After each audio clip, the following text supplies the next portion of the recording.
Ésaïe, chapitre 19. Oracle sur l'Égypte. Voici, l'Éternel est monté sur une nuée rapide, il vient en Égypte. Et les idoles de l'Égypte tremblent devant lui, et le cœur des Égyptiens tombe en défaillance. J'armerai l'Égyptien contre l'Égyptien, et l'on se battra frère contre frère, ami contre ami, ville contre ville, royaume contre royaume. L'esprit de l'Égypte disparaîtra du milieu d'elle, et j'anéantirai son conseil. On consultera les idoles et les enchanteurs, ceux qui évoquent les morts et ceux qui prédisent l'avenir. Et je livrerai l'Égypte entre les mains d'un maître sévère. Un roi cruel dominera sur eux, dit le Seigneur, l'Éternel des armées. Les eaux de la mer tariront, le fleuve deviendra sec et aride. Les rivières seront infectes, les canaux de l'Égypte seront bas et desséchés, les joncs et les roseaux se flétriront. Ce ne sera que nudité le long du fleuve, à l'embouchure du fleuve. Tout ce qui aura été semé près du fleuve se desséchera, se réduira en poussière et périra. Les pêcheurs gémiront, tous ceux qui jettent l'hameçon dans le fleuve se lamenteront, et ceux qui étendent des filets sur les eaux seront désolés. Ceux qui travaillent le lin peigné et qui tissent des étoffes blanches seront confus.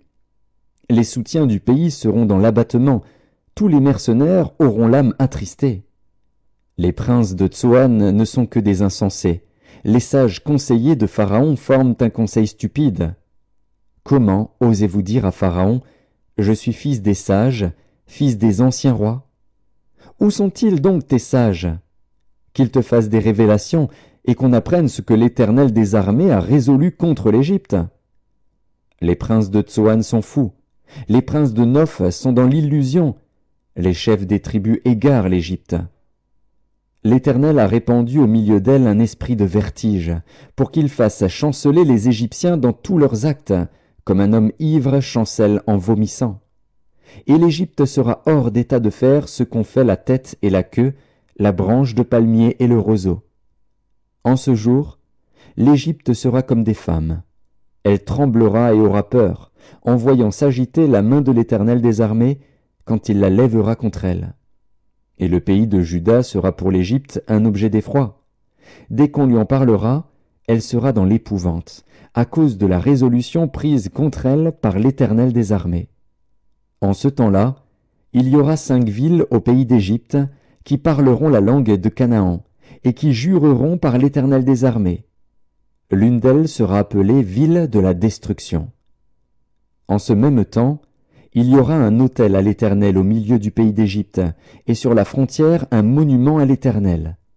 Ce sera pour l'Éternel des armées un signe et un témoignage dans le pays d'Égypte.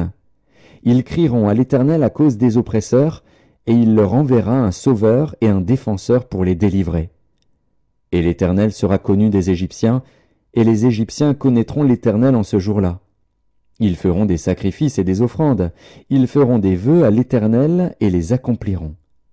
Ainsi l'Éternel frappera les Égyptiens, il les frappera, mais il les guérira. Et ils se convertiront à l'Éternel, qui les exaucera et les guérira. En ce même temps, il y aura une route d'Égypte en Assyrie. Les Assyriens iront en Égypte, et les Égyptiens en Assyrie, et les Égyptiens avec les Assyriens serviront l'Éternel. En ce même temps, Israël sera, lui troisième, uni à l'Égypte et à l'Assyrie, et ces pays seront l'objet d'une bénédiction. L'Éternel des armées les bénira, en disant « Béni soit l'Égypte, mon peuple, et l'Assyrie, œuvre de mes mains, et Israël, mon héritage. »